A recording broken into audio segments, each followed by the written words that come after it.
hari ini kami ambil dari Injil Lukas. Dari Injil Lukas 19 ayat 28 sampai dengan 40. Saya bacakan untuk kita semua, demikian bunyinya. Yesus dielu-elukan di Yerusalem. Setelah mengatakan semuanya itu, Yesus mendahului mereka dan meneruskan perjalanannya ke Yerusalem. Ketika telah mendekati Betfage dan Betania di bukit yang bernama Zaitun, Yesus menyuruh 2 orang muridnya dengan pesan, "Pergilah ke desa yang di depanmu itu. Pada waktu kamu memasukinya, kamu akan mendapati seekor keledai muda tertambat yang belum pernah ditunggangi orang. Lepaskanlah keledai itu dan bawalah kemari. Jika ada orang bertanya kepadamu mengapa kamu melepaskannya, jawablah begini, Tuhan memerlukannya." Lalu pergilah mereka yang disuruh itu, dan mereka mendapati segala sesuatu seperti yang telah dikatakan Yesus. Ketika mereka melepaskan keledai itu, berkatalah para miliknya, "Mengapa kamu melepaskan keledai itu?" Kata mereka, "Tuhan memerlukannya." Mereka membawa keledai itu kepada Yesus, lalu mengalasinya dengan pakaian mereka dan menolong Yesus naik ke atasnya. Sementara Yesus menunggangi keledai itu, mereka menghamparkan pakaiannya di jalan. Ketika ia mendekati Yerusalem, ketika ia mendekati Yerusalem, di tempat jalan menurun dari Bukit Zaitun, mulailah semua murid yang mengiringi dia bergembira dan memuji Allah dengan suara nyaring oleh karena segala sesuatu yang telah mereka lihat. Kata mereka, "Diberkatilah dia yang datang sebagai Raja dalam nama Tuhan. Damai sejahtera di surga dan kemuliaan di tempat yang maha tinggi." Beberapa orang Farisi di antara orang banyak itu berkata kepada Yesus, "Guru, tegurlah murid-muridmu itu." Jawabnya, "Aku berkata kepadamu, jika mereka diam, batu-batu ini akan berteriak." Amin. Baiklah saudara, semua kasih Tuhan, bagaimana kabarnya pagi hari ini? Iya, luar biasa. Saya tadi sebetulnya dari arah ke sana menuju ke sini. Sebelum ke sini disalib sama mbak yang dekatnya Pak. Siapa ini? Pak Tarno. Lari tapi kok wajahnya familiar sekali lari. Mbak dari mana tadi? Kelaran. Oh, saya kok baru kenal, baru tahu. Iya. Yang kemarin itu kembar Pak ya? Oh, sekarang kembarannya enggak itu. Oh iya. Ya Mbak, terima kasih Bang Berkati ya. Iya. Baiklah Bapak dan Ibu, saudaraku dikasih Tuhan kita Yesus Kristus, saya ucapkan selamat beribadah Minggu Palmarum. Minggu Palmarum yaitu minggu mengawali Pekan Suci atau minggu akhir dari minggu Prapaskah. Minggu Palmarum ini yaitu mengenang perjalanan Tuhan Yesus menuju atau masuk ke Yerusalem. Kenapa? Kok harus dikenang? Perjalanan Tuhan Yesus kenapa kok harus dikenang?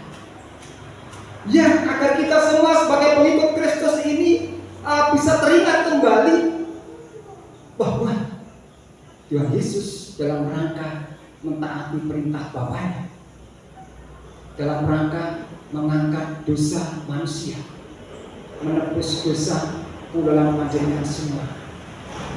Kita terima. Begitu menderitanya Tuhan Yesus Bapak dan Ibu. Akan tetapi saat ini di Minggu Palmarum ini, Tuhan Yesus berani terus terang menunjukkan bahwa dirinya seorang Mesias. Di dalam kesederhanaannya Tuhan Yesus masuk ke Yerusalem, sederhana sekali.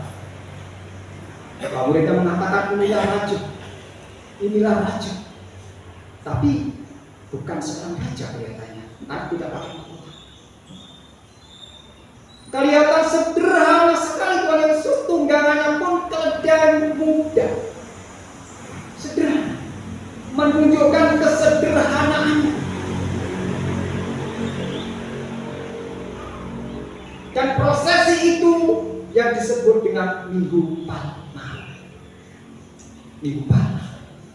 bisa berarti parma, yaitu suatu kemenangan.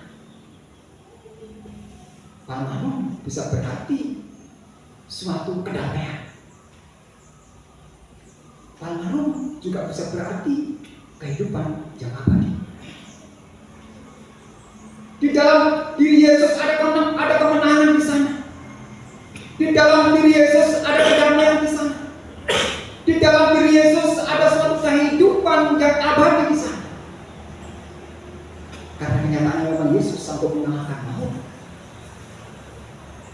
Dan prosesi penderitaan Yesus itu perlu diperingati sepanjang masa. Setiap tahun ada daun-daun palma. Sekarang ada makna apa? Hikmahnya apa yang harus kita petik di Minggu Palma ini? Ada pelajaran yang luar biasa Bapak dan Ibu yang dikasih Tuhan kita Yesus Kristus. Prosesi di mana Yesus masuk ke Yerusalem dari lereng Bukit Zaitun. Perjalanannya yang tidak mudah.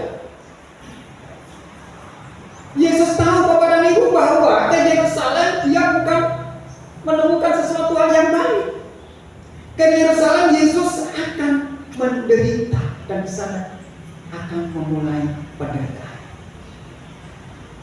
Dia tahu bahwa ke Yerusalem Tuhan Yesus akan disiksa.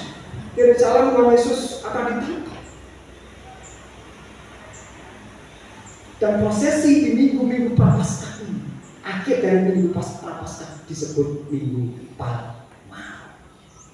Dan setelah ini nanti kita akan masuk pekan suci. Senin, Selasa, Rabu. Masuk pekan suci. Masuk satu kesengsaraan penderitaan Yesus. Dan nanti ke Jumat Agung sampai ke bangkitan Paskah. Saudara yang dikasihi Tuhan kita Yesus Kristus, di sini kita diminta untuk bisa meneladani Yesus, taat kepada perintah Bapanya yang di surga. Karena dia berasal dari Bapa, dia harus taat kepada Bapanya. Dia anak Bapa, dia harus taat kepada Bapanya. Ini yang harus kita pegang. Kita memuja dan memuji Tuhan Yesus toh? Ya atau tidak? Bapak dan Ibu memuji dan memuja Tuhan Yesus? Iya. Kita semua percaya kepada Yesus? Iya toh? Kita juga disebut anak-anak Yesus? Iya. Oleh karena itu harus taat. Juga esok pacar menungso kok taat. Menungso sak dermo kok daging itu lah. Sing gawe ngrasani koncone. Ya apa kok taat. Iya, kita sama-sama menyadari memang kita lemah. Akan tetapi kita terus masih diberi kesempatan oleh Tuhan. Saat ini kita diingatkan dengan Minggu Palma ini, itulah penderitaan Yesus, itulah ketaatan Yesus yang harus kita taati. Karena di dalam Yesus ada kedamaian, Bapak dan Ibu. Kalau kita ingin damai, kalau kita ingin bahagia, kalau kita kelak ingin hidup abadi,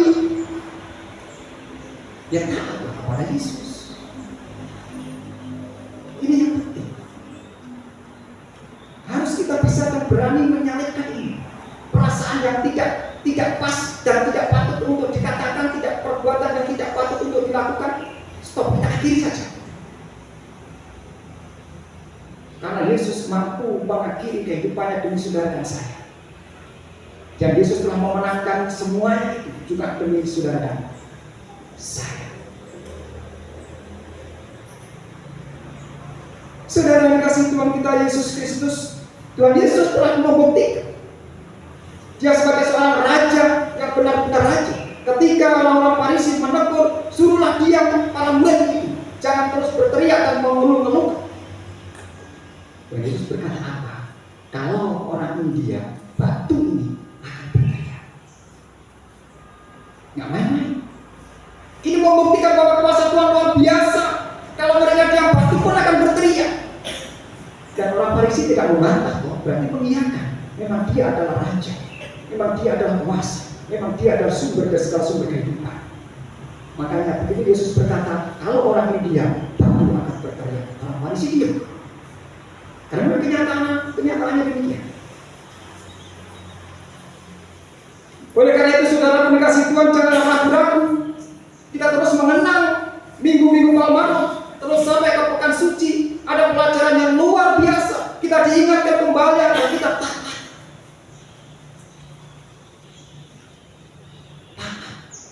Saling mengingatkan. Tanpa ketaatan, hidup kita tidak akan pernah menemukan kedamaian. Percaya atau tidak? Tanpa taat kepada Yesus, taat kepada Allah, hidup kita tak pernah menemukan kedamaian. Percaya atau tidak? Saya tanya Bapak dan Ibu, percaya? Iya. Apa sih yang membuat hidup damai di dunia ini? Tidak ada.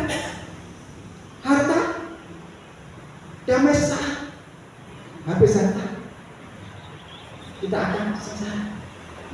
Akan tetapi di dalam diri Yesus tidak pernah habis. Kedamaian terus mengalir, berkat terus mengalir meskipun tidak berlebihan. Yang penting kan cukup. Ini makna dari sebuah kata-kata.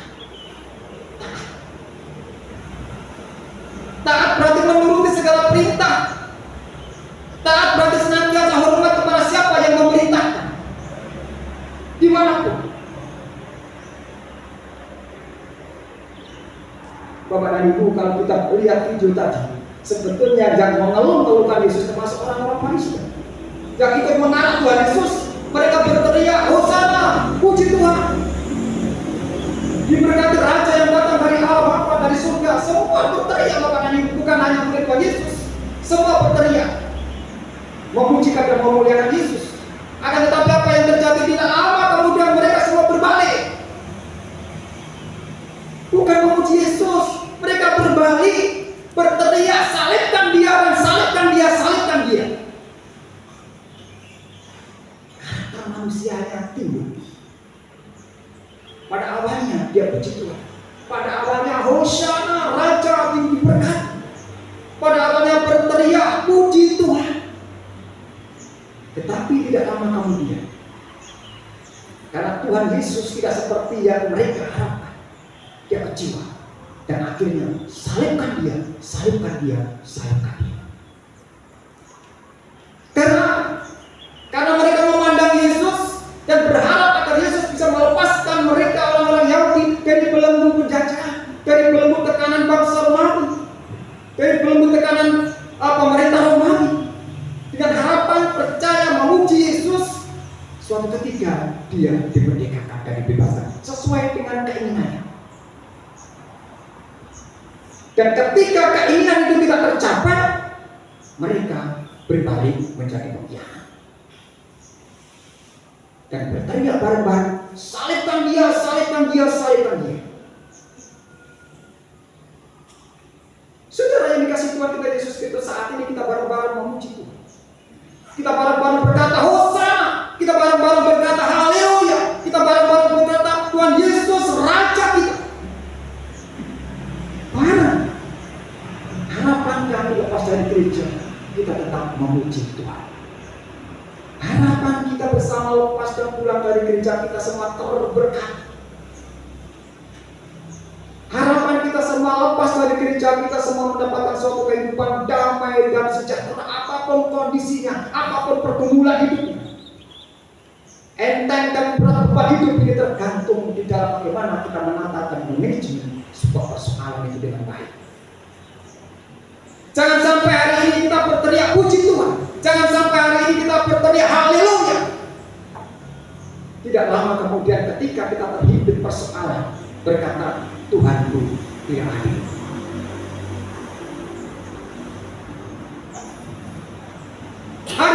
Hari ini kita bareng-bareng memuji Allah. Hari ini kita bareng-bareng puji Tuhan, luar biasa Yesus Kristus Sang Juru Selamat. Akan tetapi ketika kita mentok pada suatu penyelesaian persoalan, kita harus berlaku antang. Itu tidak ada harapan Tuhan. Inilah pentingnya Bapak mengingatkan kita kembali memori kita dibuka kembali bahwa Yesus memang juru selamat. Susah, penderitaan luar biasa, dia harus melalui jalan via dolorosa, dalam penderitaan, disiksa, disalib. Akan tetapi di dalam Yesus ada kemenangan. Bapak dan Ibu yakin dan percaya setiap persoalan ada jalan keluarnya? Percaya? Kalau kita sudah yakin dan percaya bahwa setiap pergumulan hidup kita, setiap persoalan hidup kita ada jalan keluarnya, tentu bijaksana dalam menyikapi semuanya. Minggu Palmarum ini kesempatan bagi kita bareng-bareng.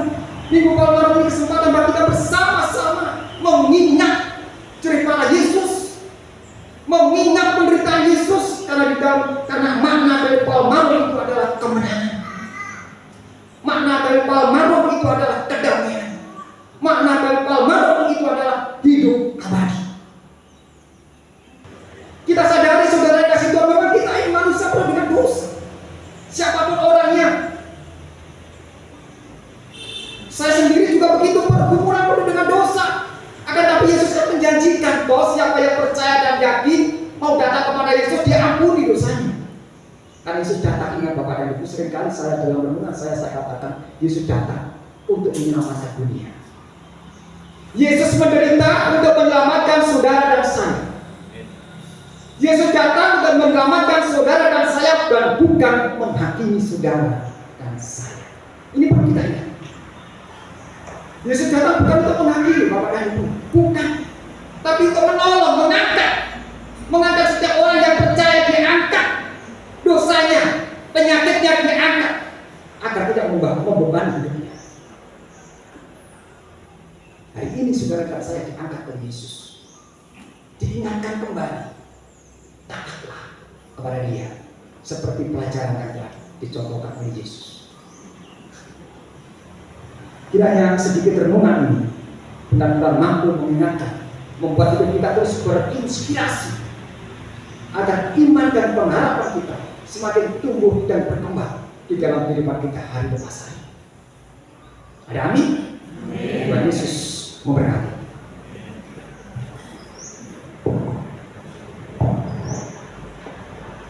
Kita sama-sama mengambil saat teduh.